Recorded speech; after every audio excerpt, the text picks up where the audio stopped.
Rufus boy, let me love boy, what you know? Rufus boy, let me love. Hi guys! Welcome back to my channel. So, for today's video, gagawa ako ng one brand makeup tutorial. And yung gagamitin kong product is Maybelline. And kung nakikita nyo, ginawa ko na yung kilay ko kasi nakalbo ko siya. Yan, nakalbo ko siya. May mga parts na tawag doon, may panot. Yan, may mga panot-panot. Kaya ginawa ko na siya. And nag-apply na rin ako ng falsies. And nakikita nyo, alam nyo naman, may dalaw si ate mo girl. Kaya, yan, ang daming pimples. So, gagamitin ko for my primer is itong Baby Skin Pore Eraser. Yan, lagi nyo naman nakikita na ginagamit ko to sa mga videos. Yan, konti lang. Kasi sa may T-zone lang naman ako naglalagay dito sa area na to. Kasi dyan ako oily sa part na yan.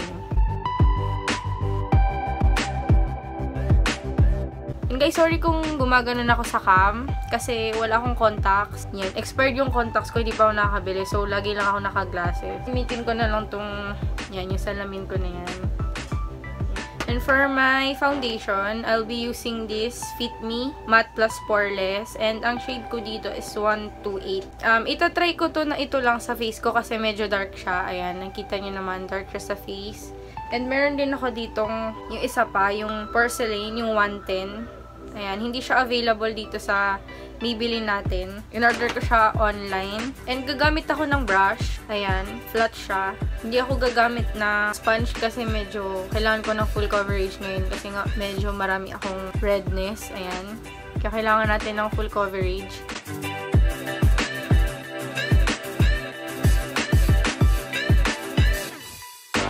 And medyo nagpipil din pala yung yung face ko kasi ginagamot natin yung mga pimples.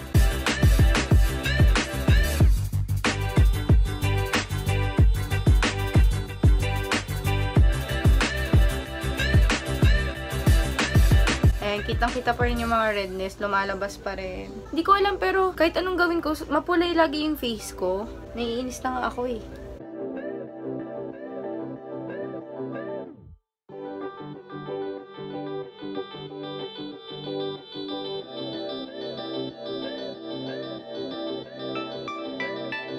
Next naman, syempre kailangan natin itago yung mga chismis dyan sa face. And ang gagamitin ko for spot concealing is itong Maybelline Fit Me. And ang shade ko dito is Sun Sable or yung number 20. Yan, tatakpan natin yung mga hindi natakpan ng foundation. Kasi hindi naman siya ganun ka full coverage.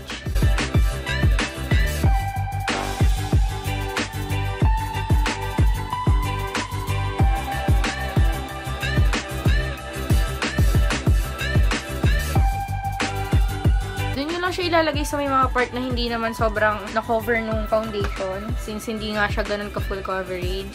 And yung ginagawa kong technique para mas okay siya, I mean mas matakpan siya, medyo ini-stay ko lang muna siya dyan ng mga 10 seconds or pagtas ko siya i-blend. And ang ginagawa kong technique pala para talaga ma-cover siya. Kasi pag binlend nyo siya agad, medyo lalabas pa rin yung dark spots or yung mga redness. Kaya ang ginagawa ko, medyo pinapatuyo ko muna siya dyan sa face. Para medyo pag binlend nyo siya, hindi na masyadong lalabas yung dark spots kasi medyo naging siya naging fake siya, ganun.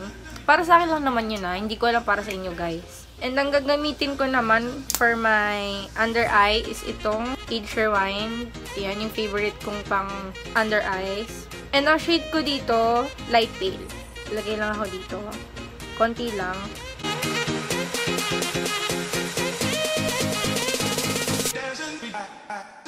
Then, i-blend ko siya ulit using my flat top brush.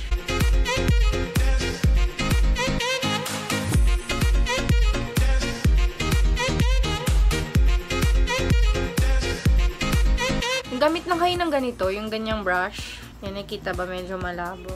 Yan, yung ganyang brush. Gamit lang kayo ng ganyan. Para hindi nyo ma-erase. Kasi pag ginamit nyo itong ring finger nyo, pang blend, medyo ma-erase yung concealer, pati medyo maalis na rin yung foundation nyo. Kaya, I suggest na ganito yung gamitin nyo, pang blend. Tapos, wag sobrang hard yung pag nyo gawa nyo. Para talagang hindi lalabas yung mga dark spots.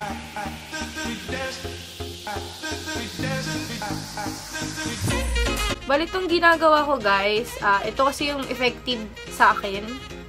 Hindi ko alam kung sa inyo, kung gagana ba itong mga pinaggagawa ko.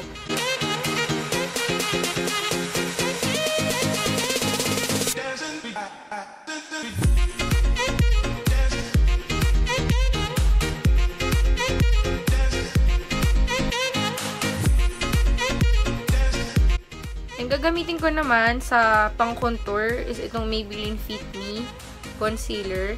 Yan, ito yung ginagamit kong pang-contour pag gusto ko na medyo hindi ganun ka pak na pak yung contour. And ang shade pala nito is 30 or yung Cafe.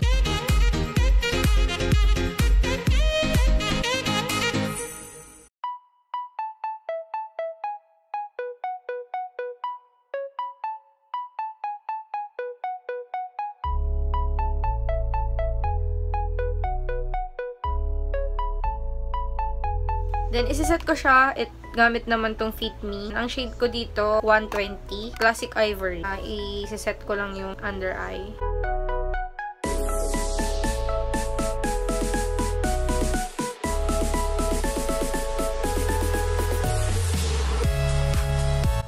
Ayan, so naset ko na siya. And isiset ko naman yung ginawa nating contour kanina. Gamit itong Fashion Brow. Ayan, gagamitin ko tong shade na to. And imimix ko silang dalawa.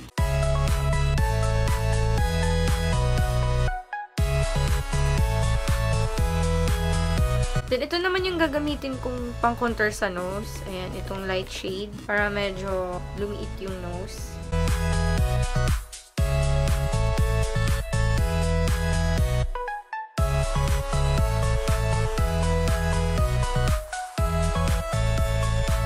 Medyo nagkaroon na ng dimension ng ating face. Yan. Since wala akong primer para sa may eyes natin, ang gagamitin ko ulit itong Fit Me. Ilalagay ko lang siya dyan. Yan, konti lang.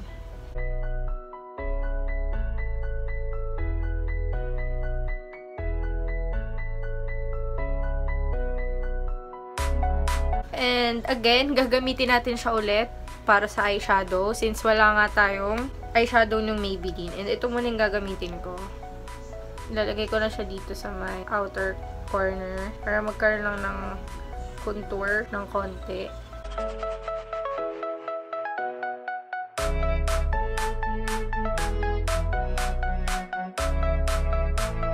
Yan, medyo kita ba? May pinagbago pa.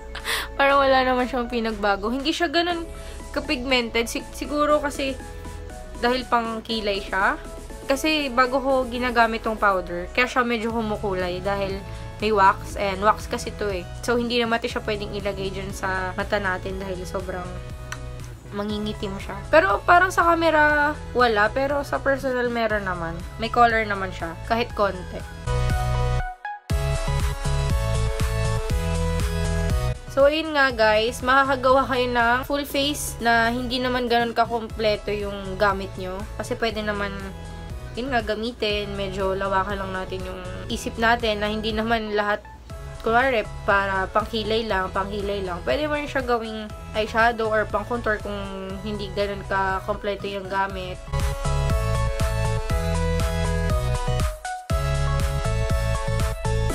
And ito naman yung gagamitin ko. Ito, para medyo magkaroon naman ng kulay.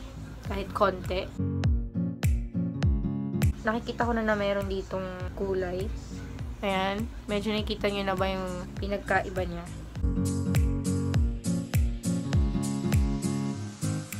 Ayan o. Diba? Medyo may color na siya.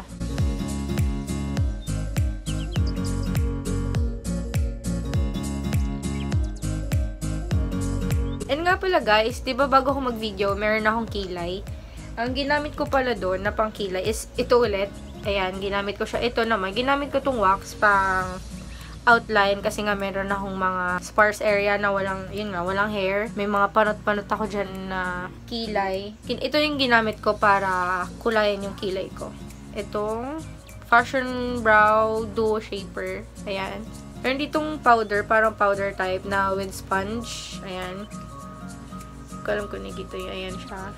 Tapos ito, syempre itong retractable yan. Kanya habang nung ginagamit ko siya, naputol nga siya kasi medyo nadiinan ko yung paggamit. Since wala akong blush ng Maybelline, ang gagamitin ko na lang for my blush is itong matte nila, matte na lipstick. Shade nito, yan. Clay Crush. Ang bango nito, guys, no? Mabango siya. Yan, ilalagay ko na lang siya dyan sa pisngi ko. Hindi ko alam kung kakamayin ko or... Yan.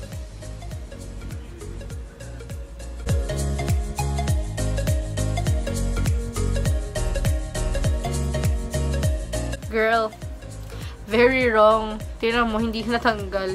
May ano lang. May... Dun lang sa part na yun, hindi siya masyado nag-blend. Ayan. Hindi na lang ako gagamit ng blush, guys. Since wala naman talaga akong blush ng Maybelline. And yun, ayan. Hindi siya nagbe-blend. Nalagyan ko na lang siya ulit ng powder. Fail, guys. Fail. Hindi okay yung lipstick. Kasi siguro dahil matte, hindi masyadong nag-blend. Hindi ko alam. Hindi ko alam, guys. Sorry. And for my eyelashes naman, gagamitin ko tong False Lash Everlasting 24 hours siguro to. Ayan. Yung Volume Express nila. Waterproof. Sa baba na lang ako maglalagay.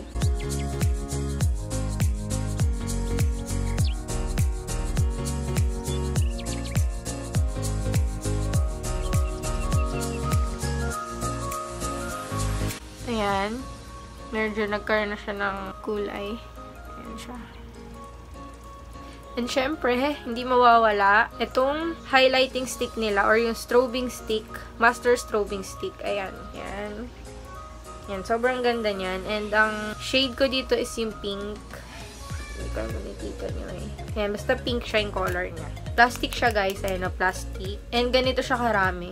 Ayan. Medyo marami na rin siya. Compared sa iba na mga ganito lang yung laman. Pero siya medyo marami naman. Hindi ko siya pala ida-direct na ilalagay sa face kasi baka mabura yung foundation natin sa ilalim. And ang gagamitin ko na lang siguro is yung ring finger ko. Kukuha lang ako ng product. And i-apply ko siya dito sa may... Yan, diba guys? Medyo blinding na rin naman siya pag dinamihan mo. Perfect na to for everyday use pag yung mga nagmamadali. Ito yung may highlight. Ayan, may highlight. Ito yung wala. See? See yung pinagkaiba nila.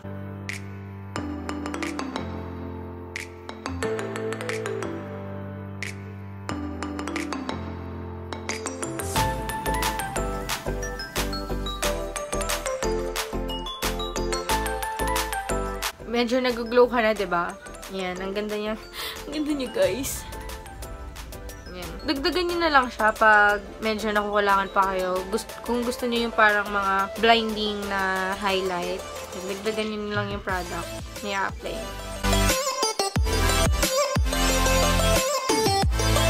Medyo okay na siya. Yan. So, kahit wala akong blush na nilagay, eh, binawi na lang natin siya sa contour at yung highlighter. Ang ganda niya! Oh my God! And, syempre, pinaka-last is yung lipstick. Yan, syempre, yung gagamitin ko ulit is yung powder mattes nila. And yung nude nuance, yung gagamitin kong shade.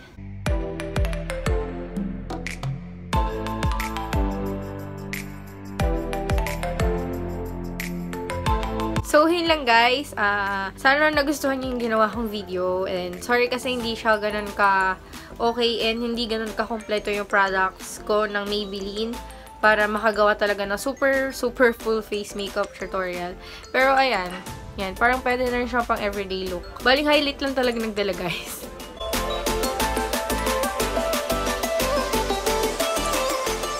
And that's it guys.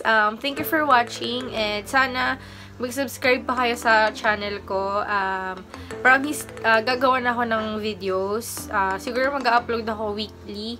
And sorry pala kung hindi ako nakapag-update. Siguro mga 4 to 5 months na yata akong hindi nakakapag-video. Kasi medyo na-busy lang sa online shop. And ililink ko pala guys yung online shop ko. Baka gusto nyong i-check yung mga binibenta kong bags. Yan. Nagbebenta ko ng mga authentic bags, wallets. Lahat siya galing sa US. Yan.